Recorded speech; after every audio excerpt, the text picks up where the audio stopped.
Ser podcast. Las 7 de hoy por hoy. Ser podcast.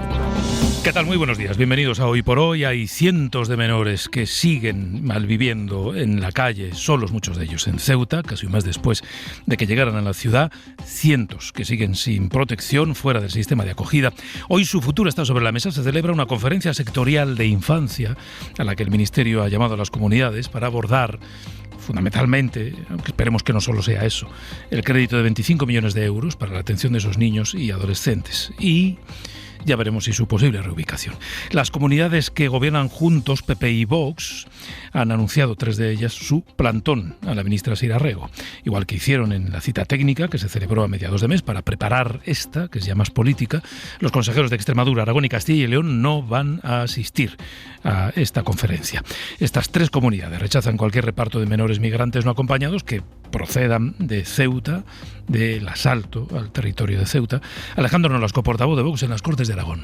Hemos además solicitado que conste en acta el voto negativo del Gobierno de Aragón al acuerdo que se propone y a cualquier pretensión de reparto de menores extranjeros desde Ceuta a cualquier otro lugar. Y van un paso más allá, aseguran que van a llevar a los tribunales los expedientes que les correspondan a esas comunidades. Castilla y León, Álvaro Hernández. En una carta enviada a la ministra, el vicepresidente primero de la Junta, Carlos Pollán, anuncia la intención de Castilla y León de impugnar judicialmente todos los expedientes individuales que no concluyan con el retorno a Marruecos de los menores migrantes. Lo que tienen que hacer es devolver a todos esos emigrantes a su país, cumplir con la ley de extranjería y devolverles con sus familias o con la institución tutelar marroquí que le corresponda hacerse cargo de ellos. Hemos comentado ya por carta a la ministra nuestro punto de vista y lo que no pueden es estar preparando el reparto de todos esos inmigrantes ilegales cuando ellos no cumplen previamente con el proceso que tienen que realizar en función de esa ley. Pollán mantiene su posición de no acudir a la reunión convocada por el Ministerio de la misma forma que no acudió a la anterior.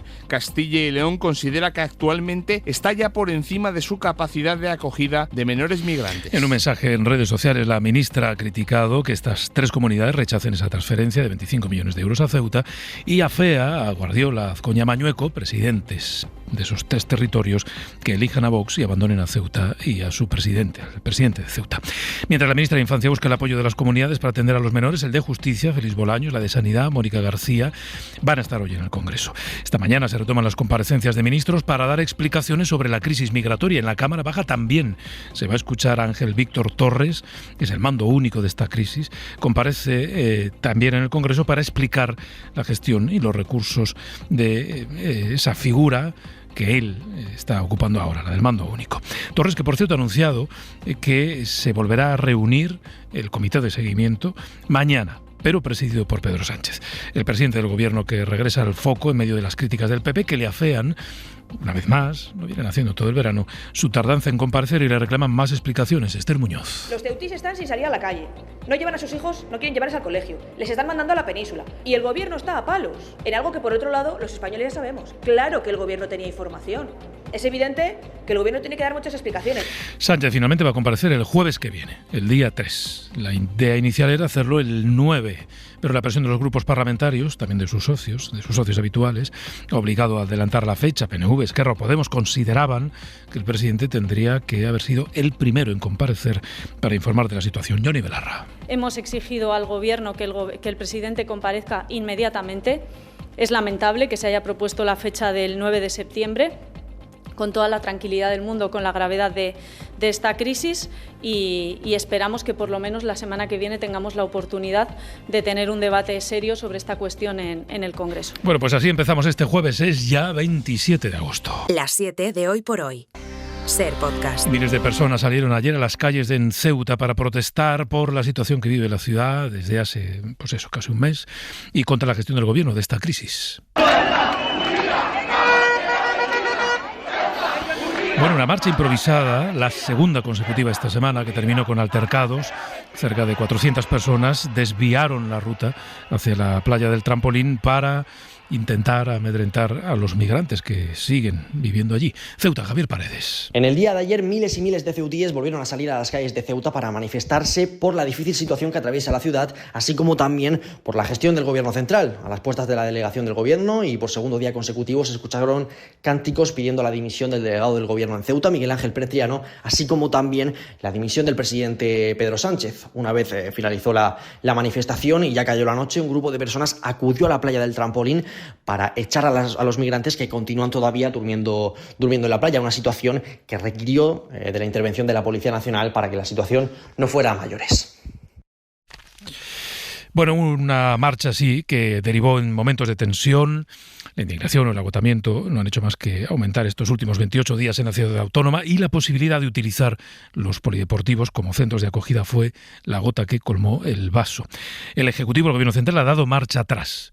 Esos polideportivos municipales quedan fuera de la ecuación en pro de la convivencia. No se van a utilizar para alojar o para identificar migrantes. Es una de las conclusiones principales del primer comité de situación de Ceuta. Miguel Ángel Mendoza, buenos días. ¿Qué tal? Buenos días. Pues es el primer paso, de hecho, de entendimiento entre las dos administraciones. El Real Decreto de Situación de Interés para la Seguridad Nacional ya se modifica. Juan Vivas. Tranquilizar a la gente, hay que hacerlo con una modificación probablemente del Real Decreto. Creo que en la próxima reunión del Consejo de Seguridad Nacional se llevará para que salgan de la ecuación. Bueno, pues esto lleva a que la ciudad se sienta escuchada y se le pedirá opinión cuando sea necesario. Antes, Ángel Víctor Torres, como mando único, reflejaba la medida. Los polideportivos van a salir de ese Real Decreto en su próxima actualización y se van a incluir otros espacios. Nosotros no queremos afectar la convivencia, ni las normas, ni el día a día de la comunidad de Ceuta. Torres pedía que debía contarse con espacios suficientes para que todos los migrantes puedan retornar, sacando, eso sí, a los solicitantes de asilo y a los menores.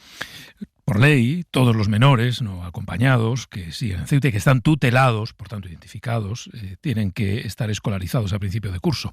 Educación dice que así será, pero los centros educativos de Ceuta aseguran que no tienen capacidad para asumir todos esos alumnos. Uno de los aspectos que más preocupa a la comunidad educativa de cara al nuevo curso es la seguridad, que se pueda garantizar tanto en los centros como en el traslado hasta ellos.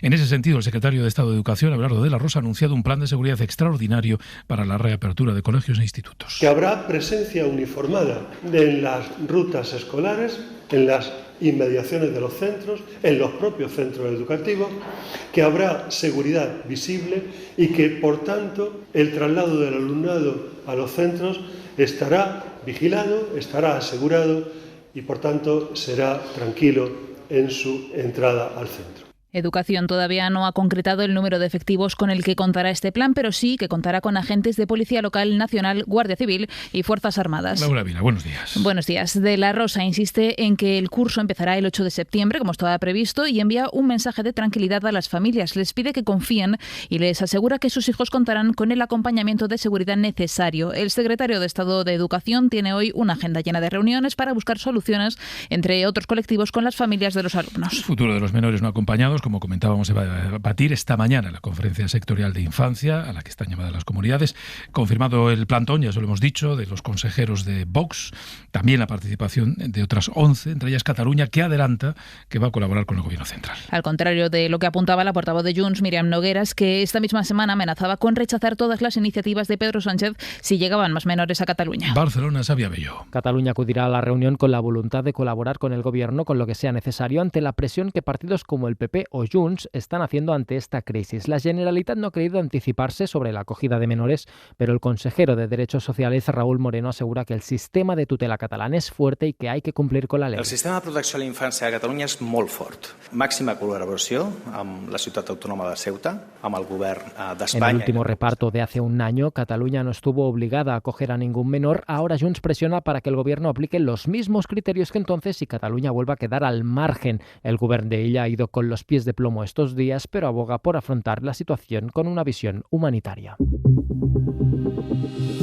Hoy por hoy noticias. En Nepal son ya 162 los fallecidos después de la repentina riada que ayer arrasó en cuestión de segundos, con todo lo que encontraba a su paso. la riada y el corrimiento de tierra ha afectado a varias localidades e infraestructuras de la frontera entre Nepal y China. India y China ya se han movilizado para las operaciones de rescate. Siguen sin poder acceder a algunas de las zonas más devastadas por el tipo de terreno, el mal tiempo, los problemas de comunicación, pero con las primeras luces del día han retomado la búsqueda de más de 1 millar de personas que continúa en paradero desconocido. 558 en China y 400 en Nepal. La mayoría de ellos son turistas extranjeros que se disponían a marchar hacia el Tíbet. Según el Ministerio de Exteriores español, por ahora no constan españoles entre las víctimas, pero sí 2 desaparecidos, según las autoridades nepalíes. En cuestión de horas, un nuevo satélite Meteosat va a despegar desde el puerto espacial europeo de la Guayana Francesa. Está previsto que empiece a funcionar a principios del año que viene y que permita no solo predecir el tiempo de los próximos días de forma más eficaz, sino también adelantarse a tormentas o incendios. Laura Gutiérrez. El MTGI-2, el nuevo satélite Meteosat que pone en órbita la Organización Europea para la Explotación de Satélites Meteorológicos, despegará este jueves por la noche desde el Centro Espacial Guayanés a bordo de un Ariane 62 y abrirá una nueva etapa en la observación meteorológica para mejorar el seguimiento de tormentas y de otros fenómenos. Rubén del Campo, portavoz de AMET. Va a suponer un salto importante porque la actualización de sus imágenes va a ser cada 2 minutos y medio frente a los 10 minutos actuales. Es decir, se multiplica por 4 la frecuencia de actualización de imágenes procedentes del satélite en la zona de Europa y norte de África. Por primera vez será posible seguir una tormenta de principio a fin y analizar casi en tiempo real otros fenómenos meteorológicos de rápida evolución. Esta mejora en la vigilancia permitirá desarrollar productos de predicción a muy corto plazo basados en esas imágenes enviadas por Meteosat. Ser Podcast. Y la hipoteca media en España marca un récord histórico al superar por primera vez los 178.000 euros en el mes de junio. Sube un 6%. También aumenta el capital prestado, que crece un 17,5%. De enero a junio se han firmado casi 260.000 créditos, una cifra que no se veía desde el año 2010. Pablo Anzola, buenos días. Buenos días. Sí, el mercado inmobiliario sigue rompiendo barreras. Según los datos del INE, la hipoteca media se ha situado por encima de los 178.300 euros, lo que supone un 6% más que hace un año y la cifra más alta en los registros de estadística. Según los expertos, hay 2 factores que explican este nuevo récord. El precio de compra-venta, que cada vez es más elevado, y el segundo punto es la financiación que se pide, que cada vez se está pidiendo más del 80%. Aquí la pregunta va a ser ¿hasta dónde vamos a llegar, ¿no? Laura Martínez es portavoz de iAhorro y con esa pregunta como telón de fondo el mercado hipotecario sigue ganando impulso. La firma de esos créditos ha acelerado en el 6º mes del año, ha subido casi un 11% y ese dato permite además hacer balance de la primera mitad de 2026. De enero a junio se firmaron en nuestro país casi 260.000 hipotecas, la cifra más elevada desde el año 2010. Y Aragón ve en peligro los centros de datos que han transformado la economía de su comunidad. El Ejecutivo Autonómico va a presentar alegaciones a la regulación que el Gobierno prepara para estos centros, con requisitos más estrictos, porque consideran que pone en riesgo las inversiones previstas. Y algo que haremos esta mañana, en el tiempo del abierto, va a ser hablar de Meta, de ese acuerdo que Meta ha alcanzado con 29 estados de Estados Unidos para pagar una indemnización multimillonaria y establecer límites al uso que los menores, los adolescentes, pueden hacer de las redes. Hoy por hoy noticias. Ser Podcast. Esta va a ser nuestra última clase de esta especie de curso acelerado de conceptos económicos que hemos hecho este verano.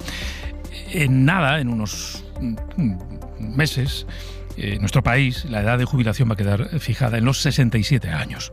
Llegamos al final de un camino que empezamos en 2013, que ha ido retrasando la edad del retiro año a año, pasando de los 65 de entonces a los 67. Con algún asterisco, eso sí. Jordi Fábrega, buenos días. ¿Qué tal? Buenos días. Sí, la edad de jubilación volverá a subir el 1 de enero y llegaremos ya a los 67 años, que es la etapa final de este incremento. Habrá que tener 67 años para jubilarse, a no ser que hayamos cotizado mucho. En ese caso nos podremos jubilar a los 65 años con todas las de la ley si hemos trabajado y hemos cotizado más de 38 años y medio. Importante contar que hay algunas profesiones en las que se contempla, como hasta ahora, la jubilación a edades más tempranas. Pero cuando nos pregunten en general cuál es la edad legal de jubilación, esa va a ser 67 años a partir del año que viene. Y esto es así porque se fijó en 2011. No es algo que se haya cambiado ahora, sino que viene de una ley que se aprobó hace 15 años y que es la que fija que la nueva edad legal de jubilación sea a partir del año que viene de 67 años. Bueno, esa va a ser, por tanto, la edad legal, pero la real es esta, porque imagino que en la práctica hay mucha gente que se jubila antes. Pues mira, según la Seguridad Social, la edad media a la que en realidad nos jubilamos ha subido hasta los 65 años y medio. Nos jubilamos un año y medio más viejos que hace una década por culpa precisamente de este cambio, de este retraso en la edad legal de jubilación y también de una serie de incentivos que se están aplicando para estimular que la gente aguante más años en el puesto de trabajo. Además, datos llamativos también, las estadísticas nos dicen, 1, que las mujeres se jubilan más tarde. Esperan de media tener 66 años o tienen que esperar a esa edad por las lagunas de cotización o por los sueldos más bajos, mientras que los hombres se jubilan nada más cumplir los 65. Y los autónomos esperan aún más, esperan a los 66 años y medio para retirarse. Bueno, y estos incentivos para retrasar la jubilación de los que nos hablabas, ¿están funcionando? Hay mucha gente que decide seguir trabajando pese a cumplir las condiciones para jubilarse. Algo están funcionando. Es verdad que la gran mayoría de gente se jubila cuando puede y prefiere pasar a cobrar una pensión y no seguir trabajando, pero la lista de los que se jubilan de manera demorada es cada vez más larga. Según los últimos datos de Seguridad Social, ya representan en torno al 12% del total de nuevas jubilaciones. O sea que por cada 8 personas que se jubilan, hay una que lo hace más tarde de lo que podría. Antes de la pandemia no llegaban al 5% del total, o sea que es un porcentaje que sí que ha subido. Hay que recordar que lo que establece ahora la ley es que la cuantía de la pensión se puede incrementar hasta en un 4% por cada año de más que trabajemos más allá de la edad a la que podamos jubilarnos. Eso o recibir un pago único de una cuantía que se determina en función de los años que hemos cotizado. Son incentivos con los que se intenta que la edad real de jubilación, esos 65 años y medio, se acerquen cada vez más a la legal que, como te digo, quedará ya fijada en los 67 el año que viene. Gracias, Jordi. Hasta luego. Hasta luego. Venga, vamos con la recomendación cultural. Para empezar el día, repasamos los estrenos de cine con Elio Castro. Un famoso director de cine, Javier Bardem, se reencuentra después de años con su hija, Victoria Luengo, a la que le ofrece protagonizar su nueva película. ¿La gente de la peli sabe que eres mi padre o qué sabe? Así arranca El ser querido de Rodrigo Sorogoyen, un film coescrito con su guionista habitual, Isabel Peña. Hay una tensión, hay que sacar adelante un proyecto en muy poco tiempo, se juega con las emociones, se juega con los sentimientos. Con 88 años, Ridley Scott estrena La constelación del perro, una distopía apocalíptica con Jacob Elordi, Margaret Qualley, Guy Pearce y Josh Brolin. ¿Qué esperas encontrar? ¿Gente feliz por todas partes? El mundo de antes ya no existe. En cine de animación regresa Tadeo Jones, el arqueólogo creado por Enrique Gatto. Su nueva aventura se titula Tadeo Jones y la lámpara maravillosa. ¡Hemos viajado en el tiempo! Y para los que busquen una comedia romántica, su película es Una noche al año con Mónica Barbaro y Callum Turner. Los encuentros y desencuentros de una pareja durante la única noche al año en el que el gobierno americano permite que las parejas solteras puedan hacer el amor libremente.